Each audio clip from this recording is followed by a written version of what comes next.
My name is Jake Morrison, and I thought I knew everything there was to know about my grandfather's life. Henry Morrison had raised me on his farm in rural Nebraska after my parents died in a car accident when I was 8. For 15 years, that farm was my whole world. 300 acres of corn and soybeans, a weathered farmhouse that had sheltered 4 generations of Morrisons, and memories that ran as deep as the prairie soil. Grandpa passed away peacefully in his sleep last spring, leaving me the farm and everything on it. At least, that's what I thought, until Marcus Williams showed up at my door on a grey October morning, carrying a briefcase and wearing the kind of expensive suit that looked completely out of place in farm country. Marcus was a thin man in his 50s, with calculating eyes and a smile that never quite reached them. He introduced himself as a business associate of my grandfather's, then dropped a bombshell that shattered everything I thought I knew about my family.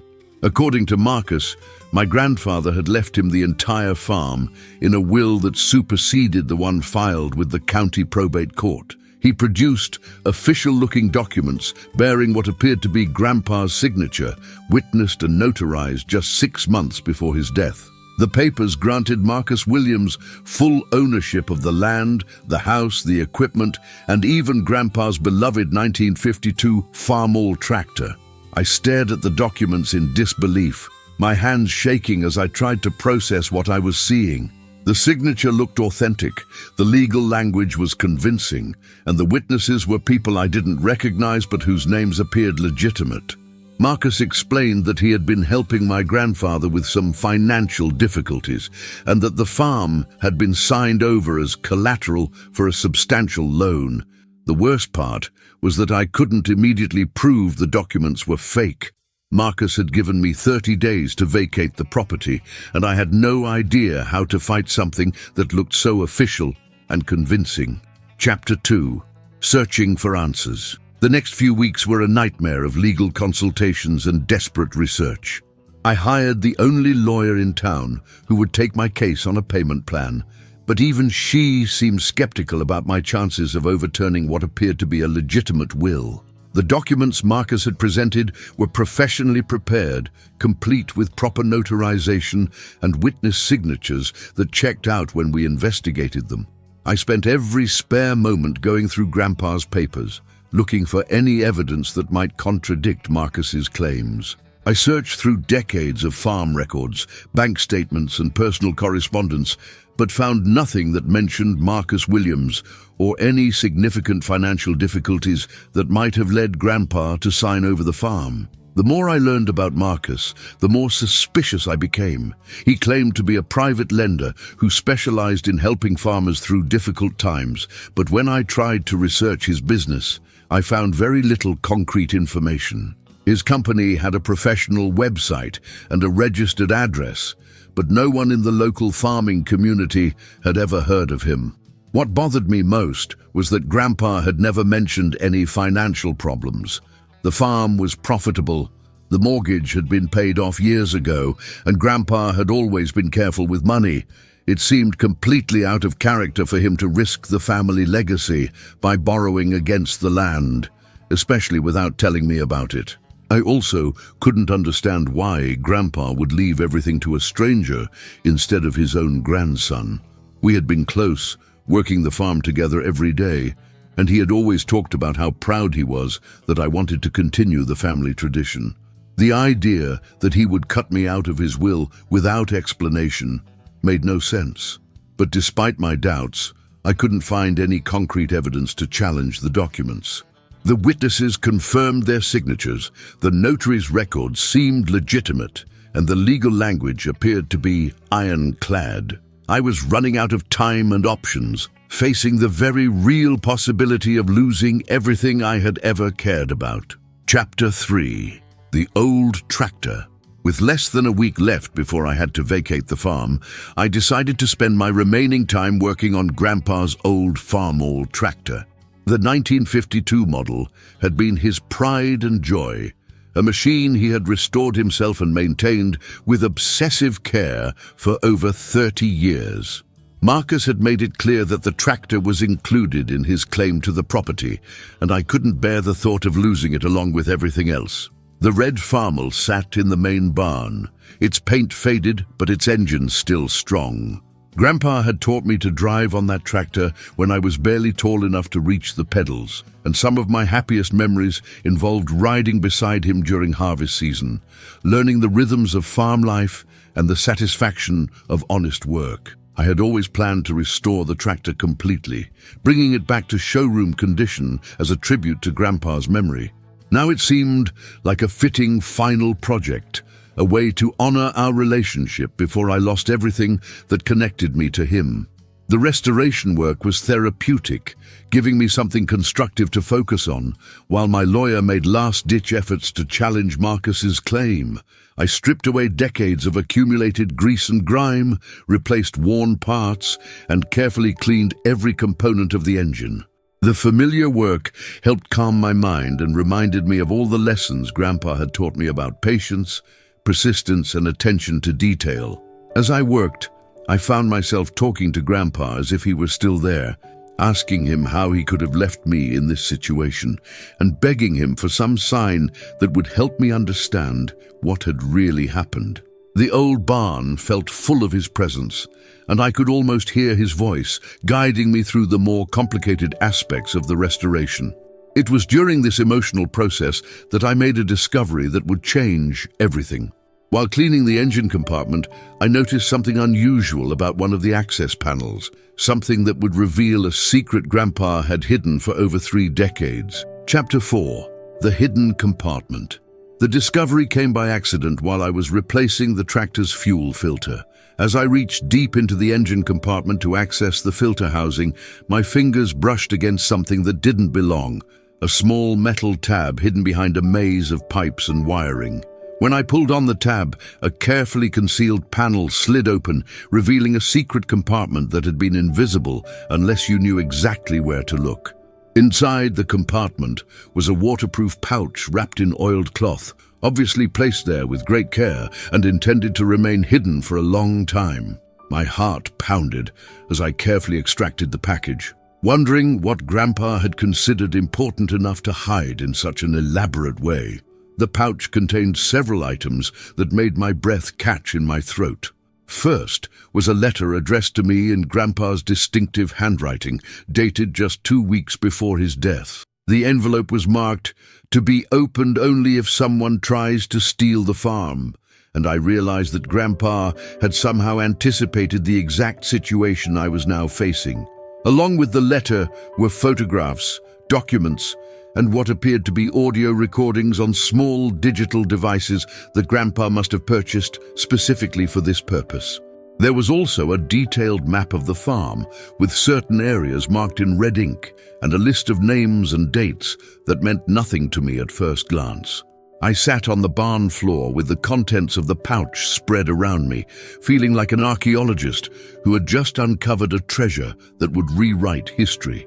Grandpa's letter began with an apology for the secrecy and a promise that everything would make sense once I read the full contents of his hidden archive. The first thing I learned was that Marcus Williams was not who he claimed to be. According to Grandpa's research, Marcus was actually Michael Walters, a con artist who specialized in targeting elderly farmers and stealing their land through forged documents and elaborate fraud schemes. Grandpa had been investigating Marcus for months before his death, gathering evidence of his crimes and building a case that would expose the entire operation. The revelation hit me like a physical blow. Grandpa hadn't betrayed me. He had been trying to protect me and the farm from a sophisticated criminal who had been planning this theft for a long time. Chapter 5: Grandpa's Investigation. The documents in Grandpa's secret archive painted a picture of a man who had been far more aware of the world around him than I had ever realized. For the last year of his life, he had been conducting a careful investigation into Marcus Williams, using resources and techniques that seemed almost professional in their thoroughness. It started when Marcus first approached Grandpa about 6 months before his death, presenting himself as a private lender who could help farmers expand their operations or weather financial difficulties. Grandpa had been immediately suspicious of the unsolicited offer, especially since the farm was profitable and had no debt. Instead of dismissing Marcus outright, however, Grandpa had decided to play along while secretly investigating the man's background. What Grandpa discovered was a pattern of fraud that stretched across multiple states and involved dozens of victims. Marcus would target elderly farmers, particularly those who lived alone or had limited family support. He would approach them with offers of financial assistance, then gradually work to gain their trust while gathering information about their assets and legal vulnerabilities. The scam typically involved creating fake financial emergencies that required immediate action, then presenting forged loan documents that were actually property transfers disguised as temporary collateral agreements. By the time the victims realized what had happened, Marcus would have legal documents that appeared to give him ownership of their land, and the elderly farmers would find themselves fighting expensive legal battles they couldn't afford to win. Grandpa's investigation had uncovered at least 12 other farms that Marcus had stolen using similar methods. In each case, the victims had been isolated elderly farmers who died or became incapacitated before they could effectively fight the fraudulent claims. Marcus would then sell the properties to developers or agricultural corporations, making enormous profits from land that had been stolen through forged documents. The most chilling part of Grandpa's research was the discovery that Marcus had been planning the theft of our farm for over 2 years. He had been studying our family, learning about our financial situation, and waiting for the right opportunity to strike. Grandpa's death had simply accelerated a timeline that was already in motion. But Grandpa had been preparing his own counterstrike, gathering evidence that would not only expose Marcus's fraud, but also help the authorities track down and prosecute him for his crimes against other farming families. Chapter 6. The Evidence. The audio recordings in Grandpa's archive were the most damning evidence against Marcus.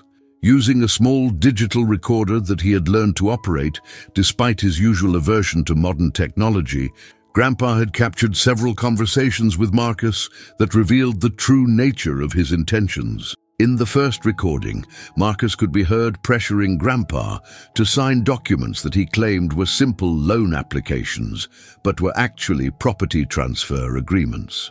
Grandpa played the role of a confused elderly man perfectly, asking innocent questions that led Marcus to explain details of his fraudulent scheme, while believing he was simply reassuring a potential victim. The most incriminating recording captured Marcus bragging about his previous successes to someone he thought was a potential partner in crime.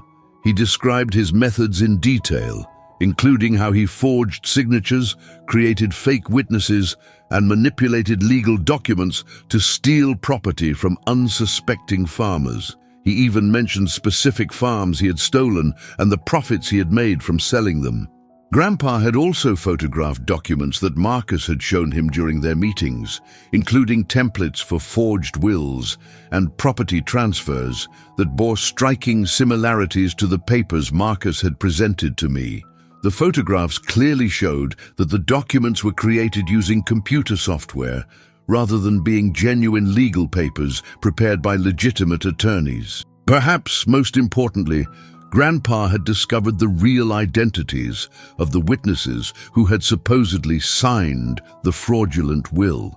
They were actually employees of Marcus's company who had been coached to provide false testimony if questioned about their involvement. Grandpa had tracked down their real names and addresses and had even obtained statements from some of them admitting that they had been paid to participate in the fraud. The evidence was overwhelming and would clearly be enough to expose Marcus's crimes and invalidate his claim to the farm. But Grandpa's archive contained one more surprise that would make the case even stronger: evidence that Marcus had made a critical mistake that would allow authorities to connect him to other crimes and victims across multiple states.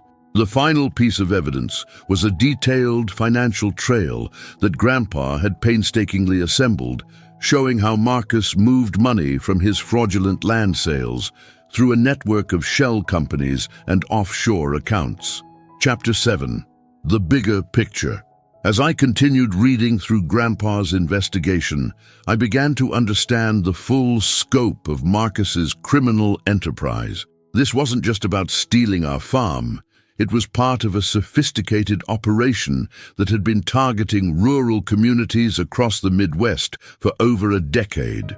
Grandpa had identified a pattern in Marcus's activities that revealed careful planning and coordination with other criminals. Marcus would typically spend months researching potential targets, using public records and local connections to identify vulnerable farmers who owned valuable land. He would then approach them with seemingly legitimate business propositions while secretly preparing the forged documents that would be used to steal their property. The operation was particularly insidious because it exploited the trust and community spirit that characterized rural farming areas. Marcus presented himself as someone who understood and cared about agricultural communities, using that false persona to gain access to farmers who might otherwise be suspicious of outsiders. Grandpa's research had uncovered connections between Marcus and several other individuals who appeared to be part of the same criminal network. There were lawyers who specialized in creating fraudulent legal documents, notaries who would falsify official records for payment, and even real estate agents who helped sell stolen properties to unsuspecting buyers. The financial records that Grandpa had assembled showed that the network had stolen millions of dollars worth of farmland over the past decade. The profits were laundered through a complex system of shell companies and offshore accounts, making it difficult for law enforcement to track the money or identify all the participants in the scheme. What made Grandpa's investigation so valuable was that he had approached it with the patience and attention to detail that had made him a successful farmer. He had documented everything meticulously, creating a comprehensive record that would be invaluable to law enforcement agencies investigating agricultural fraud. The archive also contained contact information for other victims of Marcus's schemes, including several farmers who had lost their land but had never been able to prove that they had been defrauded. Grandpa had been planning to coordinate with these victims to build a class action case that would expose the entire criminal network and help recover stolen property. I realized that Grandpa had been fighting not just for our farm, but for farming families across the region who had been victimized by this sophisticated fraud operation. Chapter 8. Taking Action.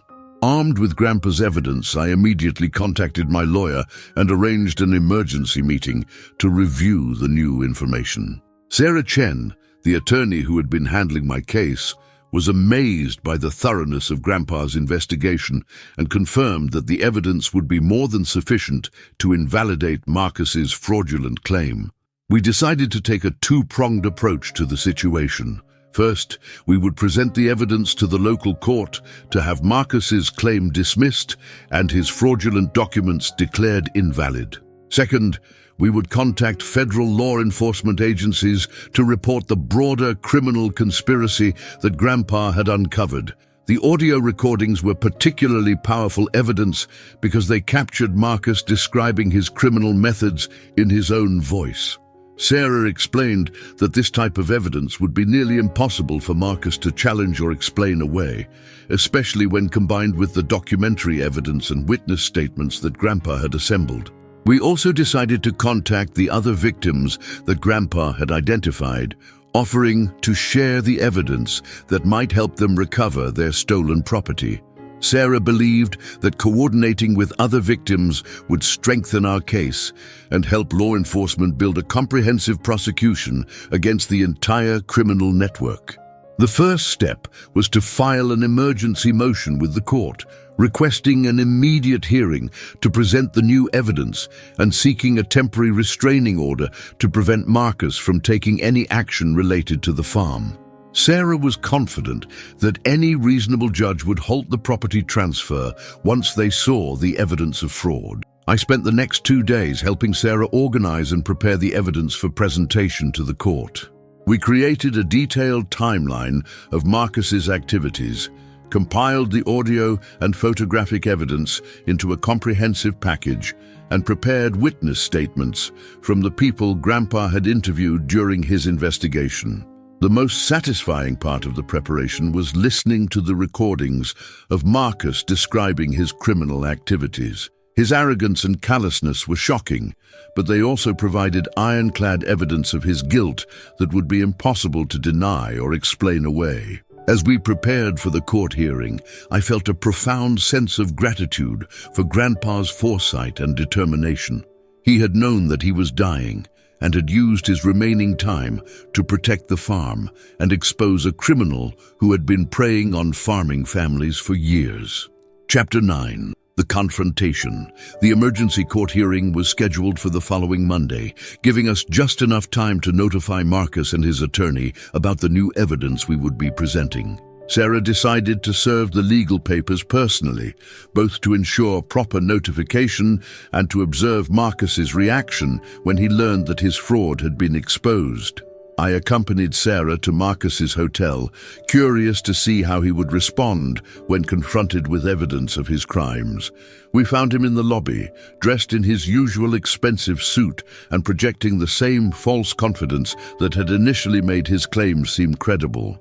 Sarah presented him with the court documents and briefly explained that we had discovered evidence proving that his claim to the farm was based on forged documents. Marcus's reaction was immediate and telling. His face went pale, and his hands shook slightly as he read through the legal papers. When he realized that we had audio recordings of his conversations with Grandpa, Marcus's composure completely collapsed. He began making threats and accusations, claiming that the recordings were fake and that we were the ones committing fraud. His desperation was obvious, and his threats only served to confirm that we had caught him in a sophisticated criminal scheme. Marcus's attorney, who had been standing nearby during the confrontation, quickly distanced himself from his client once he understood the nature of the evidence against him. The lawyer explained that he had been hired to handle what he believed was a legitimate property dispute and had no knowledge of any fraudulent documents or criminal activity. After reviewing copies of the evidence that Sarah provided, Marcus's attorney announced that he was withdrawing from the case immediately. He advised Marcus to seek criminal defense counsel and warned him that continuing to pursue the fraudulent claim could result in additional criminal charges. The confrontation ended with Marcus storming out of the hotel, but not before making several more threats that Sarah carefully documented for potential use in criminal proceedings. His reaction had confirmed everything that Grandpa's investigation had revealed about his character and methods. That evening, I returned to the farm with a sense of relief and anticipation. The court hearing was still ahead of us, but I was confident that Grandpa's evidence would be sufficient to expose Marcus's fraud and protect the family legacy. Chapter 10. Justice Served. The court hearing was a complete vindication of Grandpa's investigation and my faith in the legal system. Judge Patricia Hawkins listened carefully as Sarah presented the evidence, and her expression grew increasingly stern as the scope of Marcus's fraud became clear. The audio recordings were played in open court, allowing everyone present to hear Marcus describing his criminal methods and bragging about his previous victims. The judge's reaction was immediate and decisive. She declared the fraudulent will invalid and issued a restraining order, preventing Marcus from making any further claims related to the farm. Judge Hawkins also took the unusual step of referring the case directly to federal law enforcement agencies, noting that the evidence suggested a pattern of interstate fraud that warranted criminal investigation. She commended Grandpa's thorough documentation and expressed sympathy for the other farming families who had been victimized by the same criminal network. Marcus did not appear in court for the hearing, despite being properly served with the legal papers. His absence was noted by the judge and would likely result in additional legal consequences if he was eventually prosecuted for his crimes. The hearing concluded with Judge Hawkins formally confirming my ownership of the farm and all its assets, including Grandpa's beloved farmhouse tractor. She also ordered Marcus to pay my legal fees and court costs, though Sarah warned me that collecting that money might be difficult if Marcus fled the jurisdiction. After the hearing, I was approached by FBI agent Rebecca Torres, who had been monitoring the case due to its connection to a broader investigation into agricultural fraud. Agent Torres explained that Marcus was already a person of interest in several other cases, and that Grandpa's evidence would be crucial in building a comprehensive prosecution. The agent also informed me that several other victims had come forward after learning about our case through media coverage. The evidence that Grandpa had assembled was helping these families recover their stolen property and seek justice for the crimes committed against them.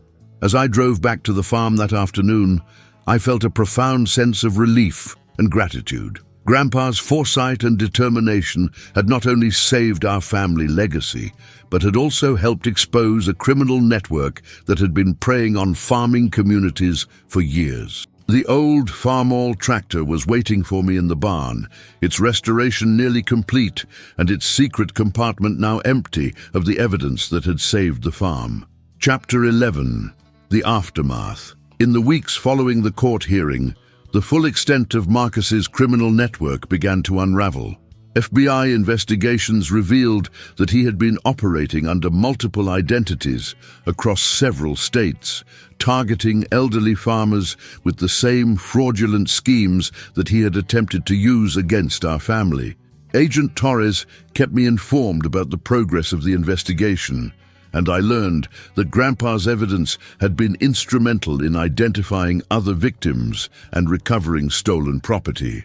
The audio recordings in particular had provided investigators with detailed information about Marcus's methods and associates that would have been impossible to obtain through traditional investigative techniques.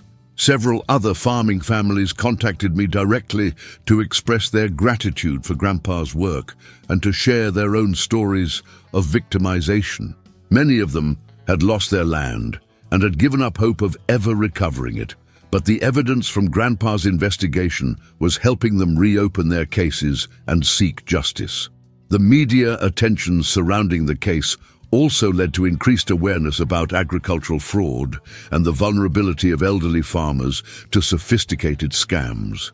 Several agricultural organizations began developing educational programs to help farmers recognize and avoid similar schemes in the future. I found myself becoming an inadvertent spokesperson for agricultural fraud prevention, speaking at farming conferences and community meetings about the importance of being suspicious of unsolicited financial offers and the value of thorough documentation in protecting family assets. The experience also deepened my appreciation for Grandpa's wisdom and foresight.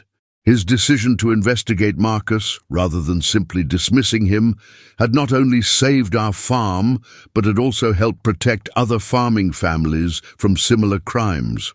I completed the restoration of the farmhouse tractor as a tribute to Grandpa's memory, and it now sits in a place of honor in the main barn. The secret compartment remains, but it now contains copies of family photographs and documents that tell the story of 4 generations of Morrison farmers who worked this land. The farm itself has prospered in the months since the legal battle ended. I've been able to focus on agricultural improvements and expansion projects that had been postponed during the crisis, and the land continues to produce the corn and soybeans that have sustained our family for generations. Chapter 12. Lessons learned. The experience of nearly losing the farm taught me valuable lessons about family, legacy, and the importance of being prepared for unexpected challenges. Grandpa's secret investigation demonstrated that even in his final months, he was thinking about protecting the future and ensuring that the family legacy would survive. I also learned to appreciate the depth of Grandpa's character in ways that I had never understood before. His decision to conduct a covert investigation while pretending to be a vulnerable elderly man showed a level of strategic thinking and courage that I had never suspected he possessed. The case also highlighted the importance of documentation and record-keeping in protecting family assets. Grandpa's meticulous approach to gathering evidence had made the difference between losing everything and exposing a sophisticated criminal operation. I've since implemented my own security measures to protect the farm from future threats, including better documentation of all financial transactions and legal agreements.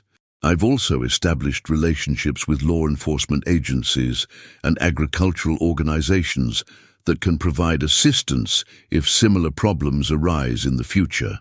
The experience has also strengthened my commitment to the farming community and the values that have sustained rural America for generations. The support I received from neighbors, agricultural organizations, and even strangers who heard about our case reminded me that farming is more than just a business. It's a way of life that connects us to the land and to each other. I've made it a priority to share Grandpa's story with other farmers, particularly elderly landowners who might be vulnerable to similar scams. The educational programs I've participated in have reached hundreds of farming families, and I hope that Grandpa's legacy will help protect others from the kind of fraud that nearly destroyed our family. The old farmhouse tractor continues to serve as a reminder of Grandpa's wisdom and foresight. Every time I see it in the barn, I'm reminded that the most important lessons are often hidden in unexpected places, waiting to be discovered by those who take the time to look carefully. The farm remains in the Morrison family, as it has for 4 generations, and I'm committed to ensuring that it will continue to serve future generations of our family and our community. Chapter 13. Moving Forward. Today, more than a year after discovering Grandpa's secret archive, the farm is thriving in ways that would have made him proud. The legal victory over Marcus Williams was just the beginning of a period of growth and renewal that has transformed both the property and my understanding of what it means to be a steward of the land. Marcus himself was eventually arrested and charged with multiple counts of fraud, conspiracy, and identity theft. The evidence that Grandpa assembled was crucial in securing his conviction, and he was sentenced to 15 years in federal prison. Several of his associates were also prosecuted, effectively dismantling the criminal network that had been preying on farming communities for over a decade. The recovery of stolen property has been slower, but several families have been able to reclaim their land or receive compensation for their losses. The legal precedent established by our case has made it easier for other victims to challenge fraudulent property transfers and seek justice for the crimes committed against them. I've expanded the farm's operations to include agritourism and educational programs that help visitors understand the history and importance of family farming. The story of Grandpa's investigation has become part of the tour, serving as both entertainment and education about the challenges facing rural communities. The restored farmhouse tractor has become something of a local landmark, with visitors often asking to see the secret compartment where Grandpa hid his evidence.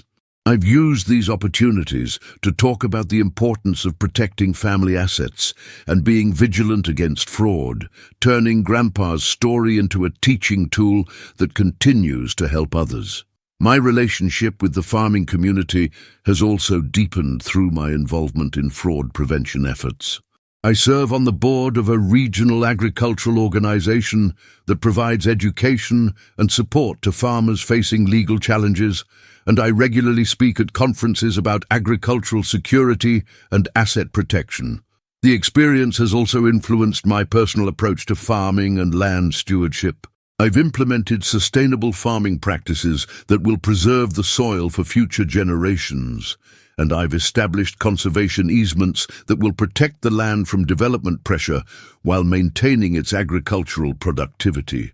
Most importantly, I've gained a deeper appreciation for the wisdom and sacrifice of previous generations who built and preserved this farm.